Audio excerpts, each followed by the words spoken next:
Yeah, well, I thought Pitt did a great job, first of all. They did an excellent job with a lot of different presentations and how they did it. And we did not play with a lot of discipline. We didn't do a good job with our eyes. And at the end of the day, it falls back on us as coaches. And it's just that simple. Coach, offensively, do you try to do things different this week to try to take the burden off Deshaun? I mean, he throws 70 passes, three interceptions, especially that one in the red zone that really probably hurts you guys at the end of the game. Do you try to feature way more? I mean, what do you try to correct to take the pressure maybe off of him? Well, it depends on what the defense does. You know, we just try to win. You know, I mean, we had 630 yards of offense, and I guess that's a bad thing. I didn't know that really. Does it really matter how you have 630 yards? Does it matter if you run it, throw it? Does that really matter? I don't think so. What matters is getting first downs, scoring points, being great on third down, and we were all those things. We were unbelievable on third down. We lead the conference. We're 50% on third down. We were 12 of 18 the other day. We went up and down the field. It was one of the best offensive performances I've ever been around outside of about 4 plays. And, you know, that was how they were committed to play defense. And, yeah, I mean, if we want to sit there and run into 8 and 9 man fronts, then everybody's going to be saying, why don't you throw the ball? You'll be asking me that question. Do we want to throw the ball a little bit more this week, take advantage of those one-on-one opportunities? Why do y'all continue to run the ball into 8 and 9 man fronts? So, you know, we're just trying to win games. And when you have 630 yards of offense, there's really not a lot to complain about other than we got to take care of the football. That's the bottom line. So, I mean, and that's not just Deshaun. Deshaun, you know, is a part of it, but it's everybody. You know, we got a tip ball. We got a busted play down there where we're not quite doing what we need to do to space the defense the way we need to, but we've got to make the right decision too. But there was a lot of good, and so it's every week. It depends how they're going to play us. If they're going to line up and play us like Pitt played us, guess what? We're going to do exactly what we did. And if people got a problem with that, then that's their problem. You know, we got 630 yards of offense. Yes, we need to take care of the football. There's no question about that. But if people are going to line up and they play differently toward us and allow us to have an opportunity to create more balance, that's certainly what we want. We definitely want that. But you know, if you really know what you're looking at, we did exactly what we needed to do to give ourselves a chance to win the game. We just didn't. We did not play as well defensively as we've played, and we had turnovers. So we got beat.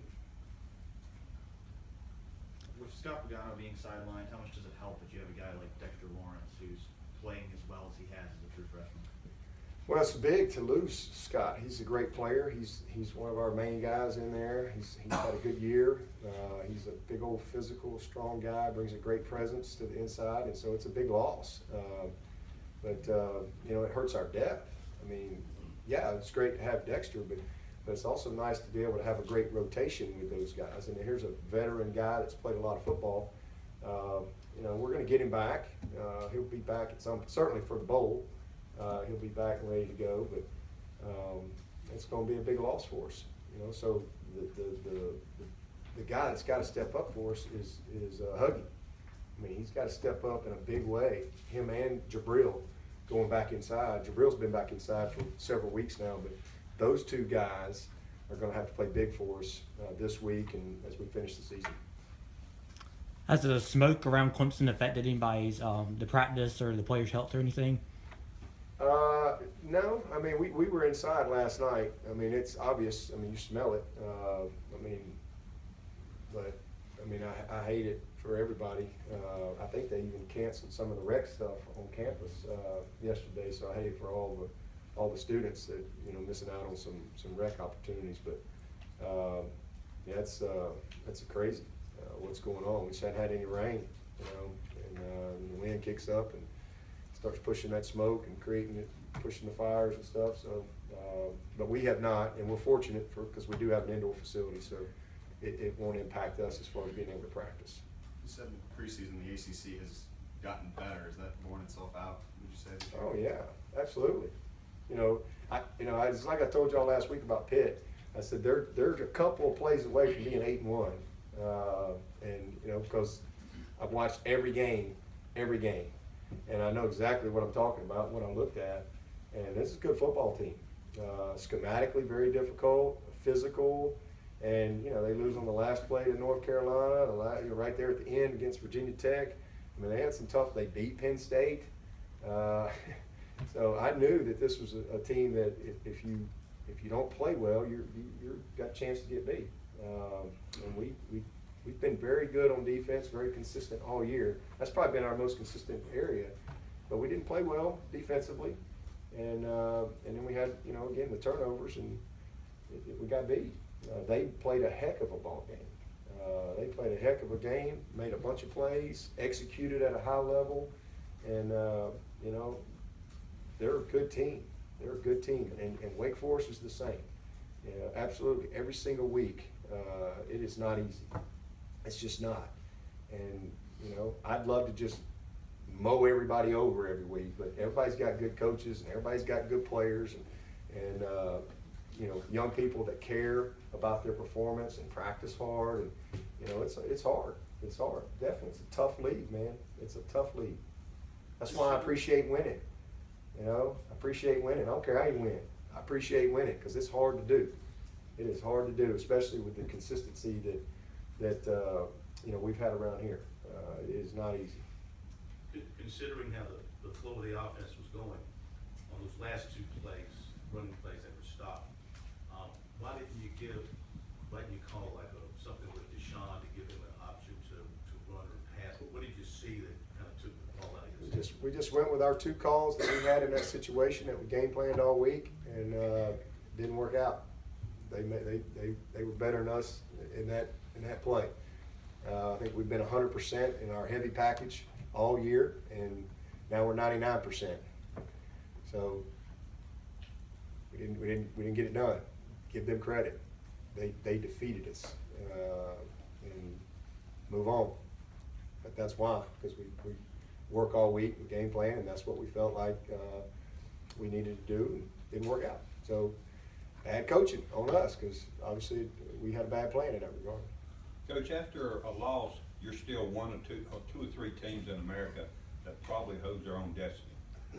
Yeah. Oh, there's no doubt. I mean, like I said, we're that's the good news. The good news is we can get to play again this week. The other good news is we're a really good football team. I mean, I think we're a great football team.